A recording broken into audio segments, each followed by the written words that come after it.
How can it be safe to give my information to anyone? Hi everyone, Leo Notenboom here for askleo.com. Here's the question. With all the recent data breaches out there, how safe is it to give my information to all the various services that seem to need it? When it comes to the government, I figure I'm not giving them any information they don't already have. But when it comes to school applications and jobs and banks and so many others, they ask for social security numbers, birth date, taxes, account information for everyone in the household. And of course, all of this presumably ends up in the cloud and transmitted over the internet. Some talk about encryption, but then in their terms of service, they'll say something like, we accept no responsibility for the security of information transmitted over the internet. How can that work, since the internet is the only way to get the information in? I mean, really, how can it be safe to share any data online at all? Yeah, it does seem like every other day there's a report of some new compromise somewhere. It's hard not to wonder if we should share personal information at all. I do have, as you might expect, a slightly different perspective. One, I don't believe things are as dire as they seem. And two, I honestly don't believe avoiding the internet helps at all. One of the first concepts we really need to understand is what it is that makes the news news. Commonplace, average, expected, and routine things don't make the news.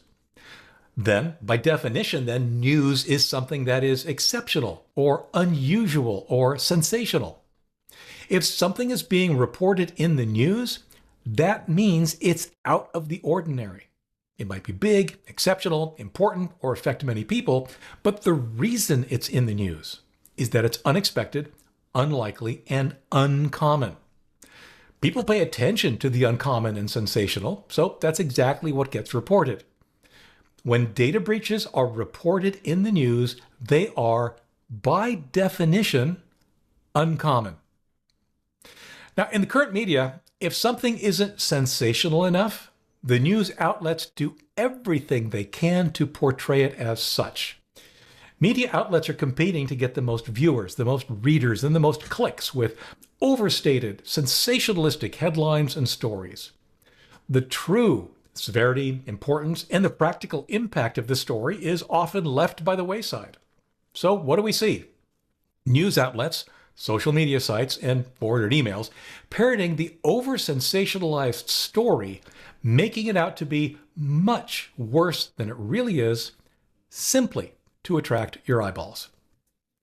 Now, there's one other thing that I think is also important to understand. When the same story from the same source is repeated or echoed by many other channels of information, it appears as if it were many independent sources all arriving at the same conclusion. It's not. One source, repeated in many places, is still just one source. If you saw only one report of an incident, you probably wouldn't give it much thought. Seeing that same single report from several different venues, however, gives the impression that it's more important and more true since everyone's reporting it. It's not necessarily. It's still just one story from one original source. It's almost impossible these days not to get that same story thrown at you from dozens of different venues. Radio and TV, sure, but throw in online technology and social media, and suddenly we're inundated by everything, both important and trivial, with no real distinction between the two. My point, of course, is that data breaches aren't happening as often as you think. They do happen, and they do impact people. But it's definitely not hackers gone wild, at least not yet, no matter how many times you hear it. Now, people seem quick to blame the internet, or the cloud, when breaches happen. Many people think that both are things to be avoided. No, not at all. First, the cloud has been there all along. That thing we call the cloud is nothing more than online service providers and the servers they use, the companies that we do business with.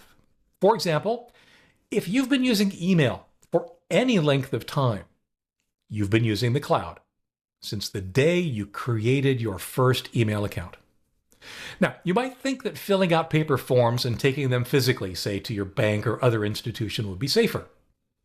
It's not. Guess where that information goes once you hand it over or snail mail it in? It goes onto their servers. The same servers it would have gone to had you provided your information online. Most breaches we hear about aren't really from any path you or I have control over. It's the back end, the internal systems, that most commonly get compromised when a hack is successful. It is, after all, the most lucrative. Your choice of how to provide information wouldn't have made any difference whatsoever. So, this puts the onus on each company holding our data to do it securely. And most actually do. If it were otherwise, compromises would be commonplace and get reported in the equivalent of the local police blotter every day.